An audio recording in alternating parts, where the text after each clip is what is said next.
This week on the video version of The Business of Tech, research into the impact of remote work, Google's free training resources could change the hiring game. Let's dip into the negative tech stories that seem to be the flavor of the day. Governments warn of MSP threat, and Amazon's offer to IT shops. All this and more. Hit those like and subscribe buttons and help us pay the bills. And here are this week's stories.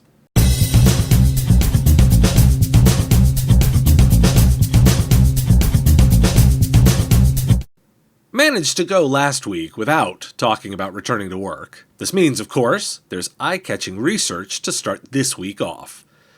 Information worker productivity isn't negatively impacted by remote working. Quoting ZDNet, researchers at Texas A&M University School of Public Health conducted the study before the pandemic made remote work the norm from March 2020. They looked at 265 employees from a Houston-based oil and gas company during Hurricane Harvey, which required these employees to work remotely for a month back in August 2017 due to floods. The research, which looked at data about employee technology use before, during, and after the disaster, found that employee and company resiliency may be enhanced through remote work during natural disasters and other events that cause workplace displacement. Despite all the talk, workers aren't rushing back. According to an analysis of data by workspace booking platform Robin, U.S. employees worked from the office an average of just 4.9 days per month in Q1 2022, with office capacity sitting at just 25%. That's supported by the fact that Americans are becoming adverse to the idea. Zapier finds that 61% of Americans would quit their current job for a fully remote opportunity, and 32% say they've already left a position because they did not have the option to work remotely. Airbnb announced that its employees could work anywhere in the U.S. and live in one of 170 different countries for 90 days at a time. The company will not cut employee-based pay based on location and plans to bring teams together every quarter for offsites and social gatherings. And it turns out that the at-will hybrid is becoming the most popular. 77% of companies have adopted a hybrid work model per Envoy's 2022 Workplace Trends Report. Of those who have adopted hybrid, 56% have a hybrid at-will policy, meaning employees can choose which days they come into the office. 11% have the company assigning days, 8% for a manager-based scheduling policy, and the remaining 25% are a mix of all three. 88% are using incentives to get people back on site. Finally, Gartner's research points to job turnover being 20% higher in the new norm, and they anticipate it'll stay that way. Workers have options, work friendships are weaker, and work from anywhere is now table stakes. Why do we care? Let's dispel any of the garbage about productivity. It's being proven not to be an issue via research studies, validating what we knew instinctively. Gartner's research points to needing more recruiters to handle the long-term load of open roles. That's critical insight. Beyond that, there's more to remote work than just where the people are. It's the cultures and systems around being effective. Now that work from anywhere is table stakes, the differentiator becomes how good at it are you. Google has made $100,000 worth of online courses in data analytics, design, and other tech skills for workers free of charge. Announced last week, it's an expansion of Google's career certificates. Certificates are also available in IT support, project management, e-commerce, and digital marketing. They cover popular software in each field, including Google advertising services. The courses, designed by Google and sold through online education service Coursera, typically cost students about $39 a month and take 3 to 6 months to finish. Google will now cover costs for up to 500 workers at any U.S. business, and it valued the grants at $100,000 because people usually take up to 6 months to finish. Why do we care? This tactically felt like something really useful and to use with clients and internally. Free training, Yes, please. Beyond that, positioning as a training resource and helping customers use the right programs feels like a win. Finally, with labor in such demand, I'd be seriously considering my approaches to hiring in IT services. Google themselves are hiring people with just the certificate. 3 to 6 months from nothing to a job seems like a much faster on-ramp. The last 48 hours have seen a trove of negative tech articles. With headlines about the stock market dips from last week, several pieces of coverage then focus on the tech industry after effects. Axios, for example, highlights the coming impact on smaller companies.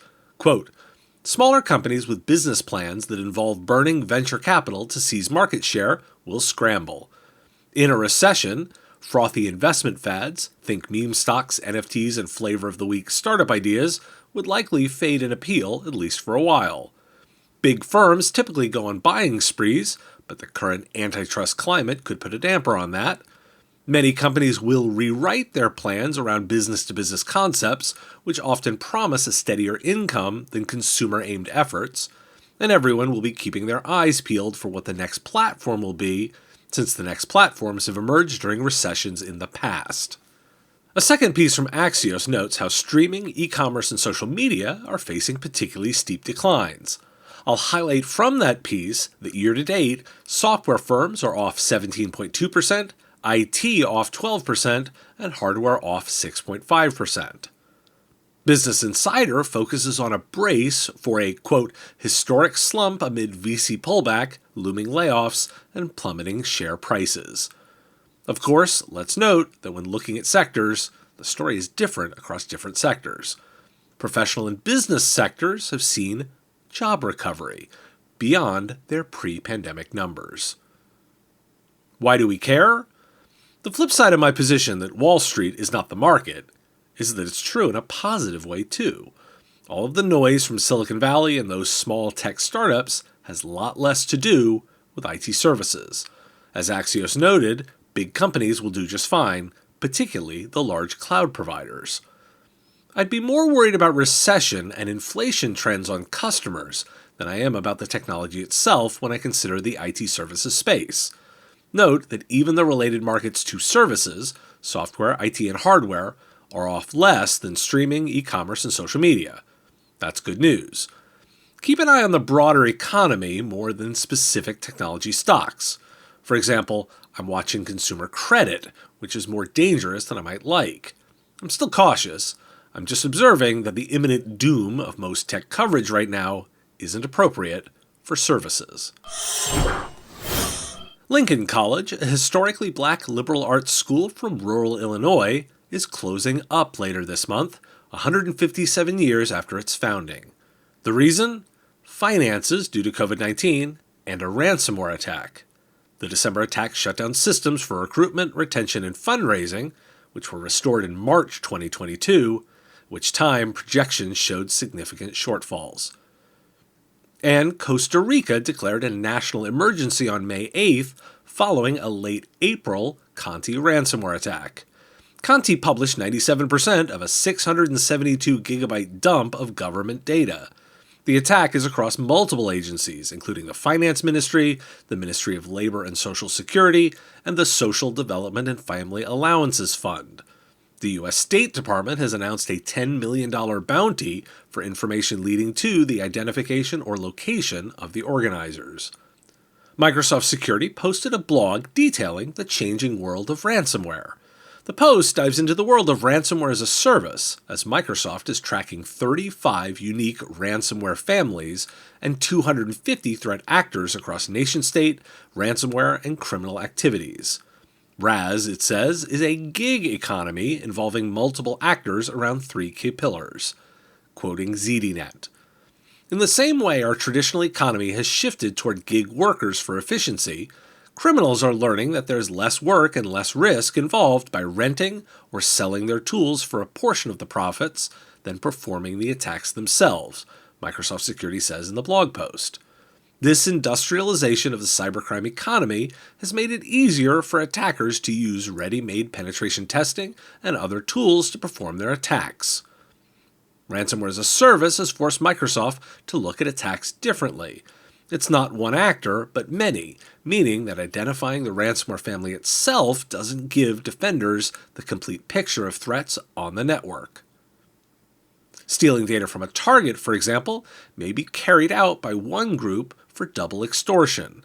Still another group is responsible for developing ransomware payloads, while another set of affiliates may deploy a given ransomware payload. In other words, knowing that you've fallen victim to one type of ransomware only tells half the picture, wasting defenders' time chasing down the wrong signals. Why do we care? 2 stories of massive impact. An entire college goes under without their systems, and a country is under siege. Those felt like hacks worth noting. Even more enlightening is Microsoft's analysis.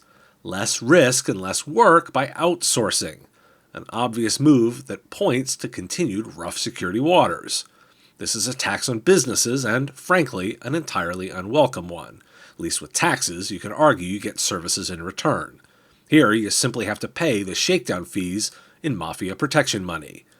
Be careful talking about security as an opportunity. It's a drag on industry, not an enabler. Protocol took a look at IT outsourcing dynamics as they relate to overseas outsourcing, including Eastern Europe. That's disrupted now by the war in Ukraine, and demand for talent has not slowed. Pulling liberally from the article. The IT services market as a whole is now more than $1 trillion in size, said Gartner Senior Research Director Brett Sparks. And although outsourcing has been going on for a long time, the pandemic helped kickstart the delivery of IT services from remote locations, said Gartner Research Vice President Alan Stanley. And as companies began to spread their nets wider, he said they began to look to new countries to source their IT services. Demand for European talent in particular has increased because of the region's strength in high-demand IT skills. But as more companies deploy global talent models that increasingly leverage IT employees from Europe, geopolitical risks, like the impact of the Russian invasion of Ukraine, become even more paramount. And while I'm thinking about talent, Protocol also talks about the great tech hiring slowdown, and it's not as bad as you might think. While individual companies may be course-correcting, both the overall employment landscape and the specific software engineer and cybersecurity professional ones are strong and favor workers. 3 key indicators: the average number of offers per candidate, how long to get a candidate placed, and the percentage of counter offers a candidate regularly faces, and all are solid and favor workers. Why do we care? A sense of the size of the market is a good data point here. $1 trillion. While I don't expect most providers are thinking about the international scale discussed here, I'd offer that the theme of geographic independence is the key takeaway. I also wanted to highlight the metrics. For many, I suspect they haven't built professional recruiting organizations. If you're doing it yourself for HR, here are your metrics. And regardless, they're applicable to all. Are you struggling with your internal processes? Babysitting employees? Constantly putting out fires? Eureka Process is here to help. With strategy consulting to help with your strategy, process help for building and optimizing tools, and V-screening to help with your talent hiring, MSPs trust Eureka Process. And the best part? Resources right on YouTube. Visit youtube.com/Eureka Process and subscribe and learn. Because growth is intentional. One thing I haven't covered a lot of is Web 3. I am tracking it, yet also still waiting for its apparent usefulness for IT service providers. There may be a reason it hasn't become evident, and Forrester is warning that Web 3 is a lot of scammers and conflicting priorities. In a pair of reports, the analyst notes, quote, "The problem with many Web3 proposals is that several core principles Web3 proponents advocate for aren't practical today, and may never be. According to Forrester, these include, but are not limited to, decentralization, trust in code, not companies, open protocols and transparent code, user-owned data and content, and user-managed identities. Why do we care? This warning is why we don't care, which is the key takeaway. I'm so torn over Web3 because I believe some of the core pieces, such as blockchain, are technologies I can see being very useful. However, many of the current implementations haven't delivered on those promises. It's not to say they aren't coming. I'm just in alignment with Forrester here. Too much to worry about that makes this not practical today. May never be leaves the opening appropriate. It may be, too. Also today from Protocol, coverage of Microsoft's approach to the shortage of cyber talent, and a consulting service aimed at enterprises, and a managed offering in extended detection and response. So here are the announcements. First, the launch of the new suite of services dubbed Microsoft Security Experts. Except for a few enterprises that run the biggest and best security operations centers globally, Rob Lefferts, Corporate Vice President for Microsoft 365 Security, said he believes customers are currently looking for the type of security assistance these services seek. According to Lefferts, the new services include Microsoft Defender Experts for XDR, which is the first managed version of Microsoft 365 Defender, the company's XDR platform. Microsoft's Managed XDR offering will let customers offload the remediation and investigation work that follows detection, and it's meant for companies of all sizes. A second new service, Microsoft Security Services for Enterprise, is targeted at companies seeking a consulting engagement around the security issues they're facing. This could include an analysis of the company's security posture, offloading of security operations responsibilities, or incident response after a breach to ensure that an attacker has been fully evicted and the attack has been remediated. The third new service, Microsoft Defender Experts for Hunting, provides hunting for threats in a customer's Microsoft Defender data. The service aims to uncover threats across a customer's endpoints, identities, and cloud applications, and threats found in Office 365 documents, emails, and collaboration. Why do we care? Microsoft is among a handful of companies with such deep security expertise and massive security operations to rival nation-states. And it makes a lot of sense for offer them as services. It's Amazon's original AWS model. See the line on their approach. It's a product-based one for the volume play, and services-based for larger customers. It's not to say they won't scale this up for SMB, just that it's in alignment with their approach in general. Microsoft Consulting generally pursues larger customers. That said, there's a lot here of note. The Five Eyes Intelligence Alliance has warned of increased cyber attacks specifically targeting managed services providers. Pulling from the record. The agencies from the US, UK, Australia, Canada, and New Zealand said to, quote, expect state-sponsored advanced persistent threat groups and other malicious cyber actors to increase their targeting of MSPs against both provider and customer networks. On Wednesday, the government agencies said that they are, quote, aware of recent reports that observe an increase in malicious cyber activity targeting managed service providers, MSPs, and expect the trend to continue. The alert does not refer to any specific incidents. In scary wording for customers, MSPs were described as, quote, launch pads to breach their customers' networks, which we see are often compromised through ransomware attacks, business email compromises, and other methods. The alert was co-signed by the FBI, NSA, and the cybersecurity centers in the UK, Canada, Australia, and New Zealand. And also of note, the notice urged MSP customers to make sure their contractual arrangements specify that their MSP implements the measures and controls in the advisory, which included implementing mitigation resources to protect initial compromise attack methods from vulnerable devices, internet-facing services, brute force, and password spraying and phishing. The MSP focus recommendations are finding and disabling dormant accounts, implementing and enforcing multi-factor authentication on accounts, and ensuring contracts map out who owns and is responsible for securing data. Why do we care? What wasn't said is what we care about too. Why now? What are those referenced reports? There's nothing specific here that hasn't been said before. However, from a messaging perspective, saying it repeatedly helps ensure the public hears it. And that's what I've been pondering. IT providers live in that world of unrecognized labor. You're noticed when things go wrong. In a market where tech is losing public confidence generally, how large is the space of those with active distrust of the moniker MSP? That's a moniker that the industry has already lost control of and is now codified in law. Previously, there'd be two camps, those that have worked with an MSP and those unaware of them. Now, there's a non-zero space for those with a negative impression of MSPs.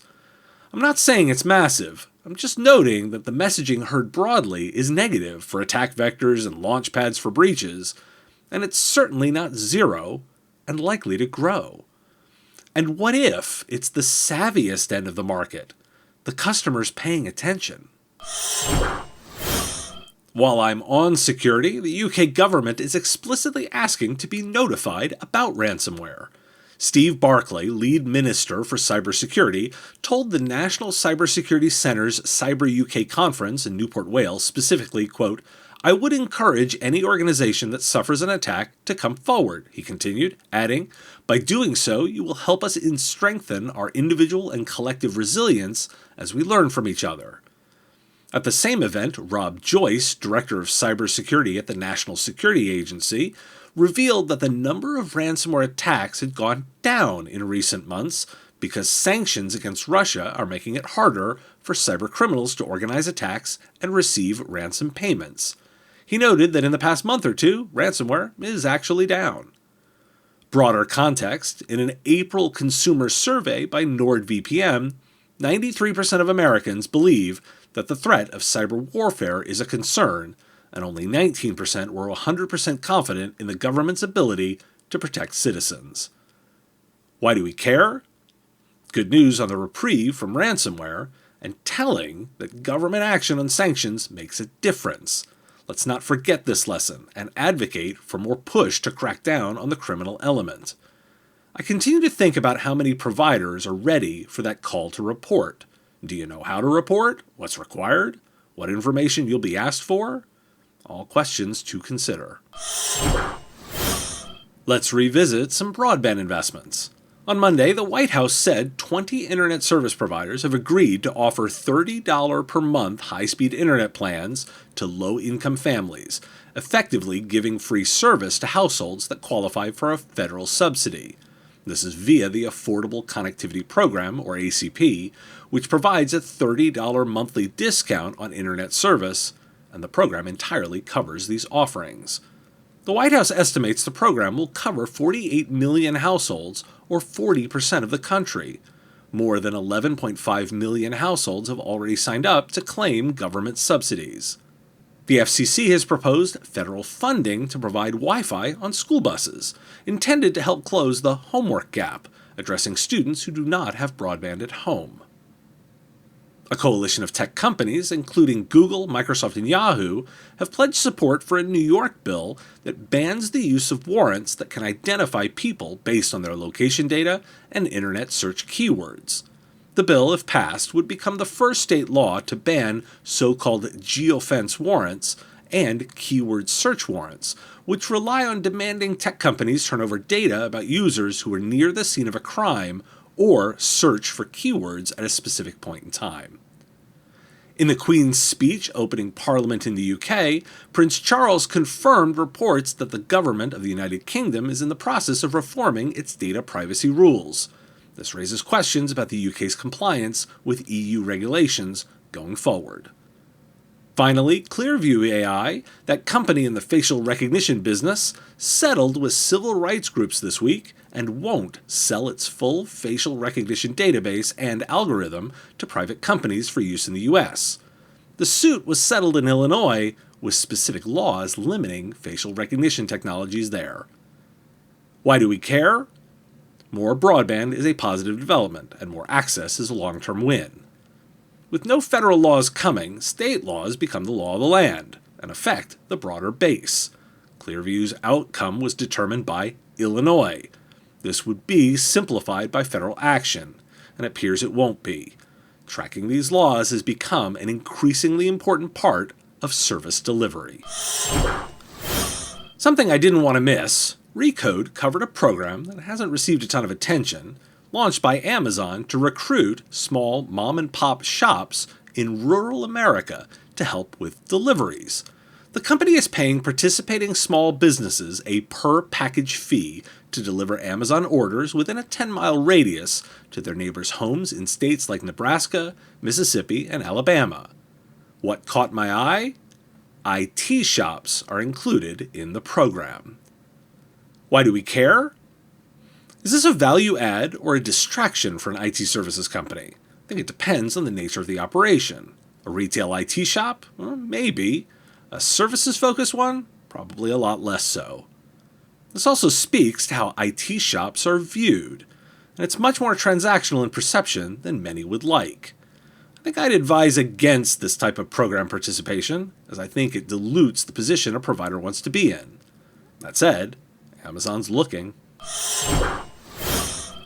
IBM and Amazon Web Services signed a multi-year deal to offer IBM automation, artificial intelligence, security, sustainability, and other software-as-a-service offerings through the AWS Marketplace. According to an IBM statement Wednesday, the move will give users faster, easier access to IBM software built on Red Hat OpenShift service on AWS and cloud native to AWS. This story from CRN. Why do we care? Is IBM giving up on the IBM cloud? That's the reason to care. While IBM dropping out of the cloud wouldn't be a massive market share loss, it would seed that only a handful of companies can provide this offering. I found this alliance notable. I'd also be remiss if I didn't highlight the marketplace play here. IBM sees the value in the AWS Marketplace. Jay McBain, now of Canalys, discussed marketplaces in an interview on the show recently and continues to focus on their future. Here's a piece of evidence of their value. Thanks for your time and attention. Time is a finite resource, and I really value you giving me some of yours. If you like this video, you can let me know with a like of the video, and even more valuable, hitting the subscription button. My content is all free, and I use metrics like subscriptions to pay the bills, so it has real value. The content here is produced under ethics guidelines posted at businessof.tech. If you're interested in more content like this, you can get access to content early via our Patreon at patreon.com/MSPRadio. It's our give what you want model where you set the value of what you think the content is worth. If you like this podcast, you can catch it daily as the 5-minute news and commentary show, The Business of Tech, available on all your favorite podcatchers with links at businessof.tech. Just hit that big blue button to subscribe. Again, thank you for taking time out of your day to listen, and I really value the interaction.